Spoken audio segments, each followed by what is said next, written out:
Today we will discuss the essence of the Dhamma, focusing on the realization of suffering, which is the core of studying the Dhamma in Buddhism. Those who aspire to attain enlightenment in this lifetime must study the Dhamma and develop a deep understanding of suffering. Knowing suffering, recognizing its cause, realizing its cessation, and understanding the path of practice leading to its cessation. This is the essential teaching to focus on. The Buddha once proclaimed that apart from suffering, nothing arises, and apart from suffering, nothing ceases. Only suffering arises, only suffering remains, and only suffering ceases. This statement refers to the ultimate liberation of the mind, the state called vimutti, freedom from suffering, the ultimate end of suffering. The mind, by its nature, is free from suffering. It never truly suffers, never arises, and never ceases. The mind is the knowing element, a natural state of awareness that is ever present. There is not a single moment or mental instance where this knowing nature does not function. The mind performs its role of knowing continuously, from the moment of our birth to the present moment. Even after one passes away from this world, this knowing nature remains. All minds, whether they belong to beings in the three realms of existence, the noble ones, or even the Buddha himself, share this same fundamental nature. There is no difference in this essence among them. The mind is the knowing nature, the primordial element that existed before all conditions and fabrications arose. This nature was already present, ownerless, naturally radiant and inherently pure. This nature has never been born and has never ceased. Yet none of us have truly known this nature, none have directly experienced it. We overlook this nature which we already possess. Instead, we seek the Dharma externally. We struggle in the world of conditioned phenomena, wrestling in the realm of impermanence and change, in the world of mental fabrications. We struggle in pursuit of satisfying our desires, all because of ignorance. This ignorance causes our minds to flow into the world of suffering, creating the three realms of existence. The state of suffering mentioned here, or what we call dukkha, means a condition that cannot persist in its state. It is constantly changing and transforming, continuously arising and passing away. This is its intrinsic nature. It is simply the natural characteristic of impermanence and change. This is the state of suffering. This is dukkha that forms the essence of Buddhism. When anyone grasps the right foundation, studying, understanding, and directly perceiving the state of suffering within their own mind, awakening to and recognizing suffering internally, and continually learning from it, such individuals have the potential to become noble ones in this very life. The term dukkha, or the state of suffering, encompasses everything, from the external to the internal. Internally, it refers to mental formations, the mental formations that accompany the mind. These are phenomena associated with the mind, distinct from the mind itself, which constantly fluctuate, transform, and fabricate. They are not the mind, but rather the activities of the mind, manifesting as thoughts, emotions, and mental fabrications. These fabrications arise naturally and continuously, without ownership, as they are conditioned phenomena. This nature arises due to causes and conditions, and ceases when those causes and conditions dissipate.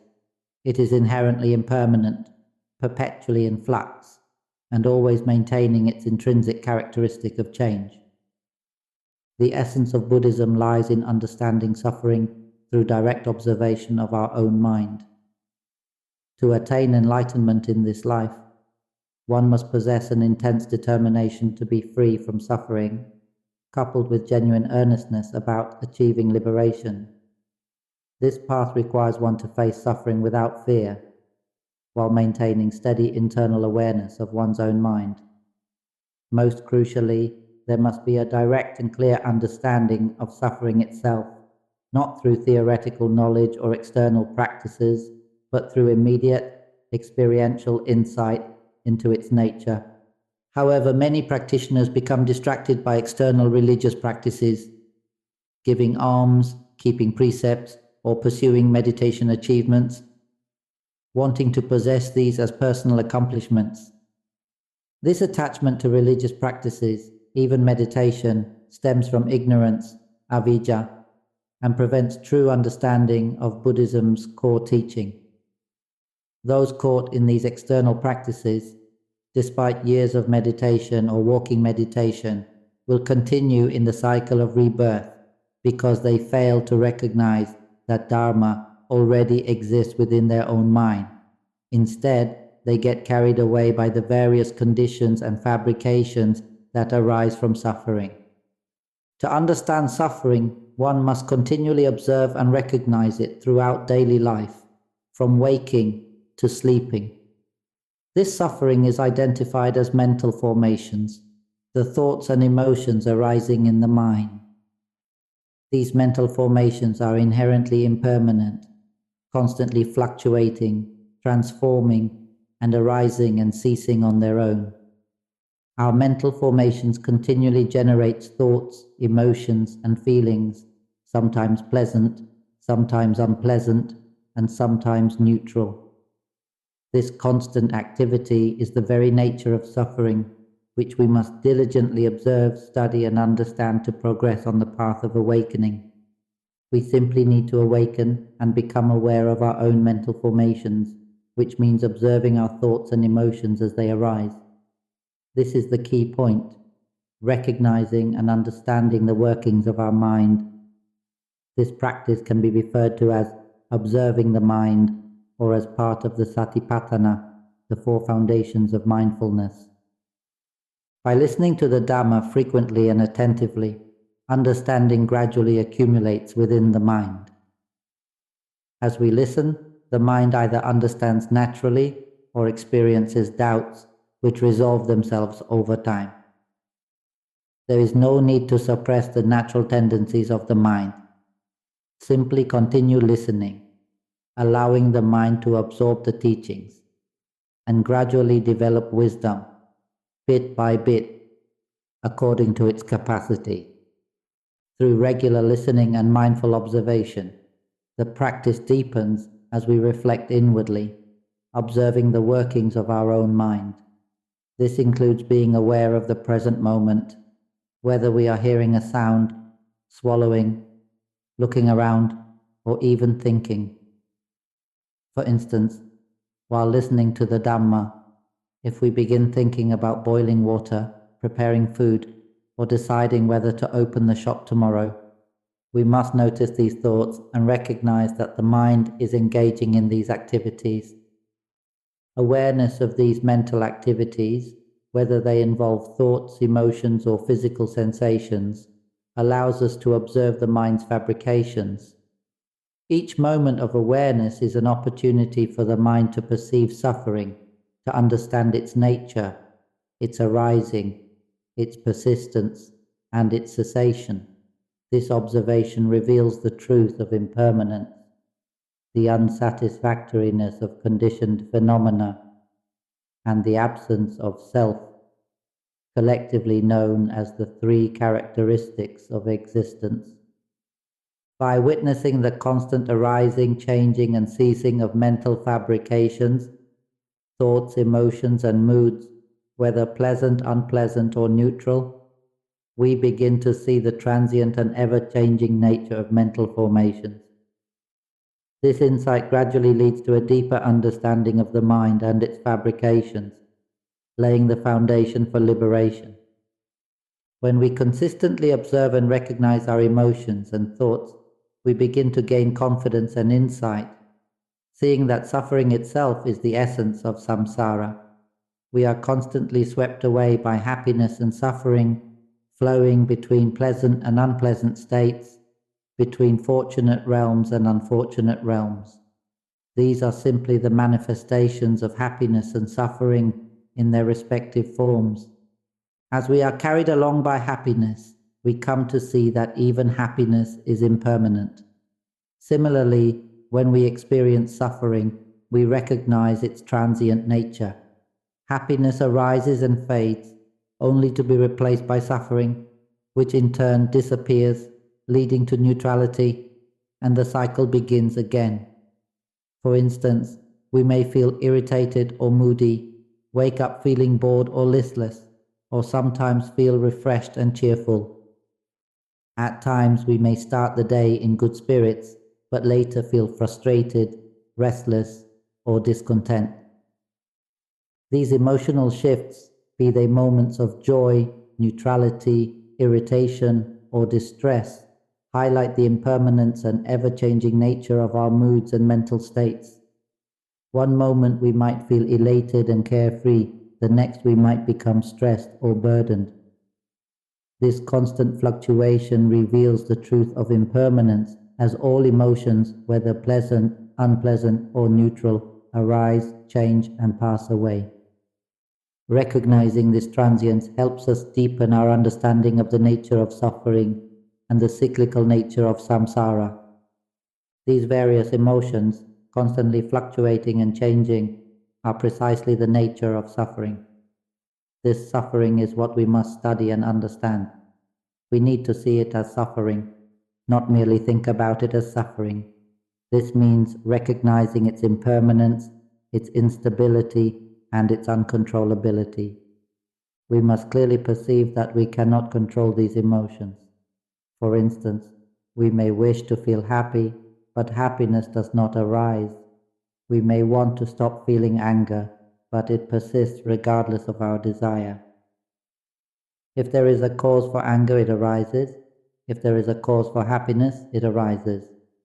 These emotions are simply phenomena to be observed. They are objects of awareness, not something we own or control. To truly understand suffering, we must see that these emotions arise due to conditions beyond our ability to dictate. And yet the it that experiences these emotions is none other than us, ourselves. Our sole responsibility is simply to observe and be aware of our own mental formations, the thoughts and emotions of the mind, consistently and continuously. As we observe, the mind will naturally come to understand on its own, recognizing that these phenomena arise and cease, constantly changing and fluctuating. It will see that this is the nature of suffering, that it is not us nor ours, and that we cannot control it. Let's say we watch the news about COVID-19, with daily cases rising to 3,000, can lead to overwhelming worry. Thoughts spiral. What if my mother gets infected? Should I get vaccinated now? What if there are side effects? Even after vaccination, worries persist. Will I feel unwell? Should I take medication beforehand? Who will care for me if I'm alone? What about my will and finances? This constant overthinking and anxiety, filled by news consumption, creates restlessness and stress. Without mindfulness, we remain unaware of the cycle of these thoughts. If we become aware that we're thinking, that realization alone is powerful. It's as if the natural knowing mind separates itself from the mental fabrications. Normally, the mind flows along with thoughts and stories fully immersed in them. For example, when watching TV, scrolling through the phone, or reading the news, we tend to follow the thoughts, emotions, and stress they generate. However, if we become aware and recognize that we are being carried away by these thoughts and emotions, it's like the natural knowing mind snaps out and steps back to observe. It's as though this knowing nature scolds us. You're playing with these thoughts again. Stop thinking about that. Just observe. Don't get involved with the thoughts. It reminds us to stay still, to recognize that thoughts are just objects to be known, not something to be carried away by. This can feel like the mind reprimanding itself, calling out its own foolishness. Why are you stressing yourself? Why are you thinking so much? Thinking doesn't solve anything. Whether you get the vaccine or not, just observe what happens without overthinking. The knowing mind teaches itself to simply recognize and observe thoughts and emotions without engaging or getting lost in them. For those beginning to observe the mind, recognizing thoughts and the suffering created by thoughts and emotions, it is important to become aware when the mind gets carried away into excessive thinking or agitation. This awareness can feel like the mind snapping out of its flow and scolding itself, breaking free from being caught up in mental fabrications. We must realize when we are being swept away by thoughts and stories, which often lead to stress and anxiety. By recognizing the harm and danger of being lost in these mental patterns, the suffering caused by following mental formations, we begin to understand their true nature. These fabrications are part of the cycle of the three realms of existence, perpetuating suffering. Consistently awakening to this awareness and staying inwardly attentive is what is referred to as being mindful and awake, free from heedlessness. Each time we become aware and mindful, recognizing our thoughts and emotions, it is as though the mind separates from the mental formations. In that moment, it is like a temporary state of nibbana, where ignorance is momentarily cut off. It becomes a moment of purity, encompassing sala, virtue, samadhi, concentration, and panya, wisdom, within that very instant. In such a state, the mind is fully prepared for enlightenment. Each time we become mindfully aware, noticing our own thoughts and emotions arising within continuously, whether during conversations with friends, interactions at work, or time spent with family, mindfulness can be maintained. Recognizing and acknowledging the act of speaking, laughing, or even feeling irritated as it happens allows us to remain aware of the sensations and emotions while engaging in those actions. For example, while talking to a customer, joking with a friend, or feeling annoyed during a conversation, we maintain awareness that I am speaking, I am laughing, I am irritated.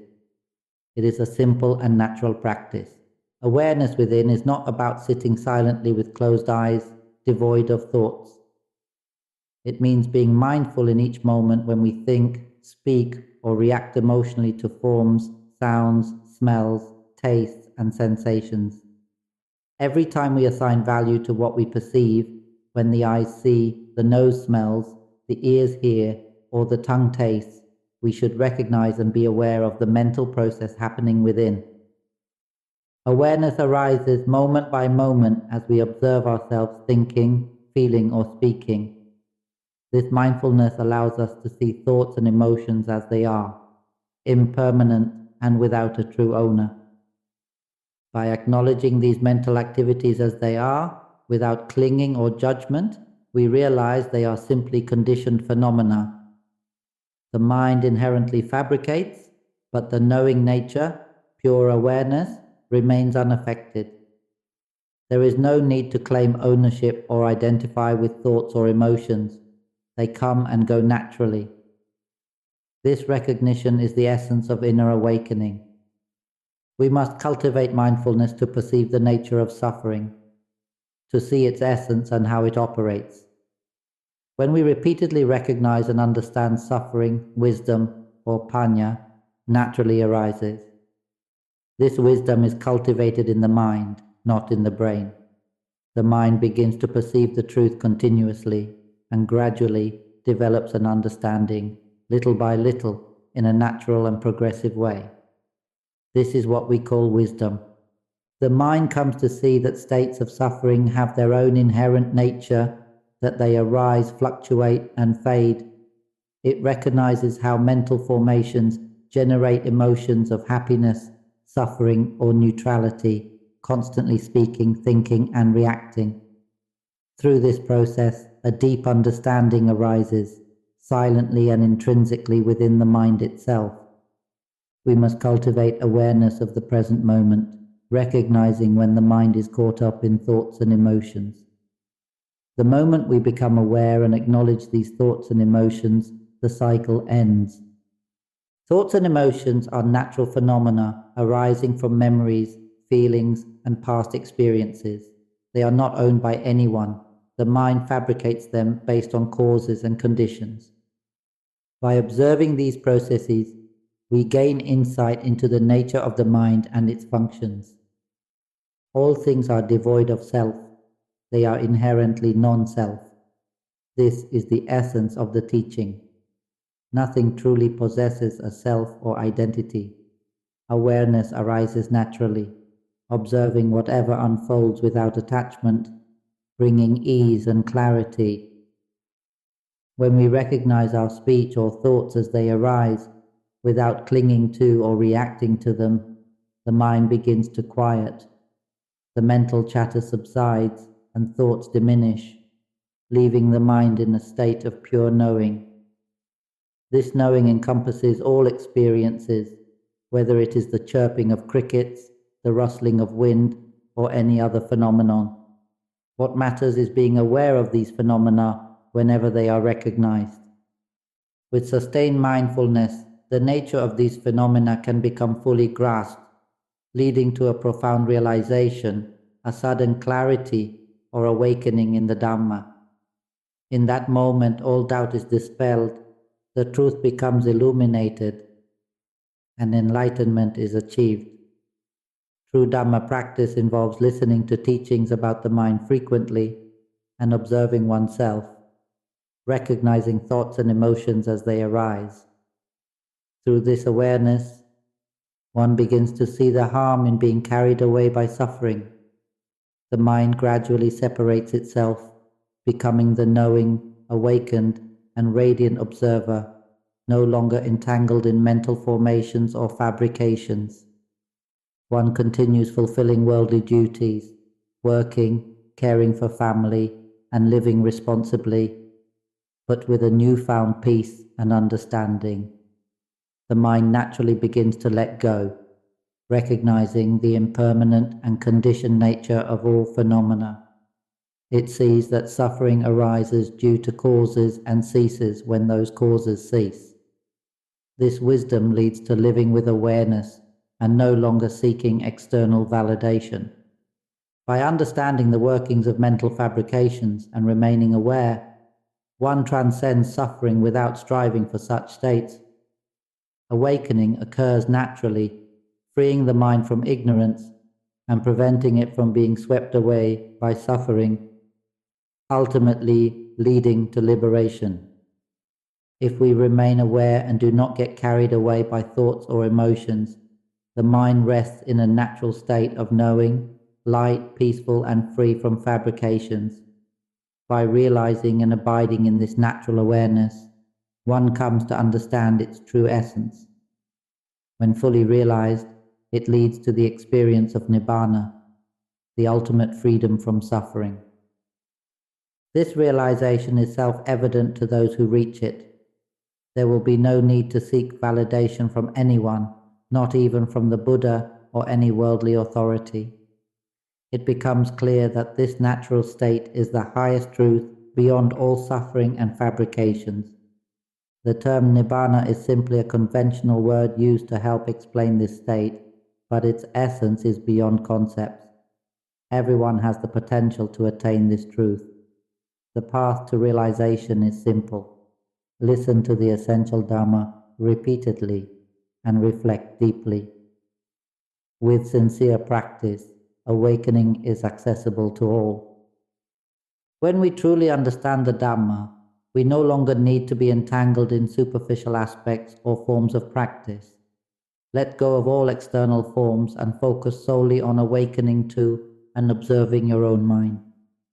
By deeply understanding the workings of your mind, you come to know the nature of all things in existence.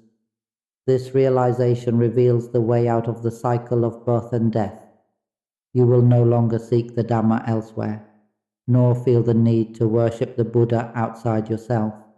Instead, you revere your own heart, recognizing that the Buddha, the Dhamma, and the Sangha are all within the mind itself.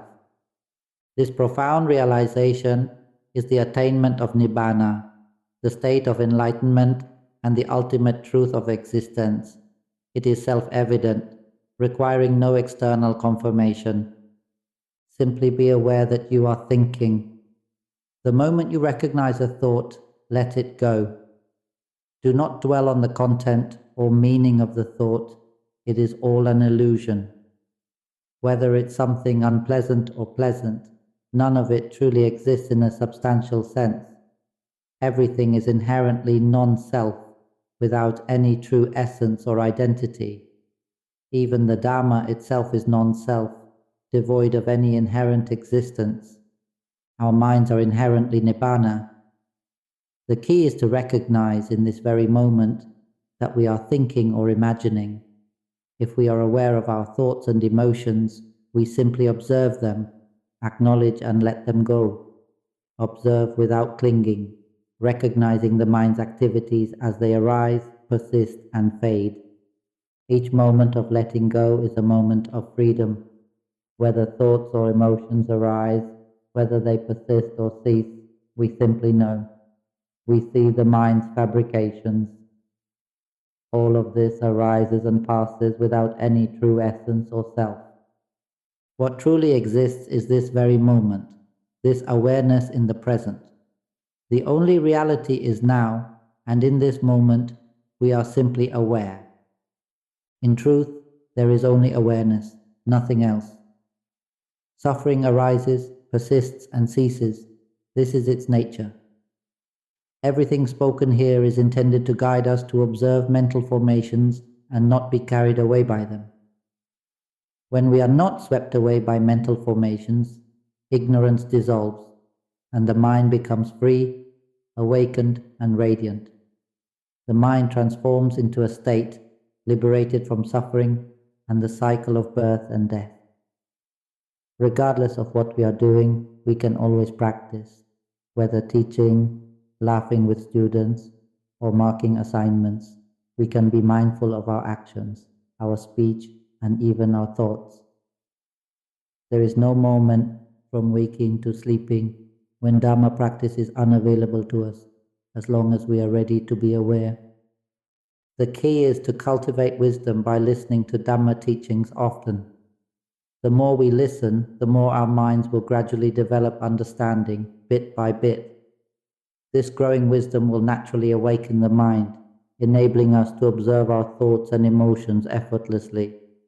Over time, this inner awakening becomes a natural state of the mind, allowing us to remain aware and free from being carried away by thoughts and emotions. The mind, once grounded in awareness, becomes naturally awakened, observing thoughts and emotions continuously and effortlessly. This awareness arises automatically, as a natural function of the mind, without requiring intentional effort. It simply knows and sees thoughts and emotions as they arise, recognizing their impermanence and lack of inherent self. Liberation and enlightenment can happen here and now in this lifetime. Enlightenment is not dependent on age, gender, or physical condition. Anyone who listens deeply to the Dhamma and cultivates understanding can attain it. Teaching awareness to oneself and others, especially within the family, begins by guiding them to observe their own thoughts and emotions.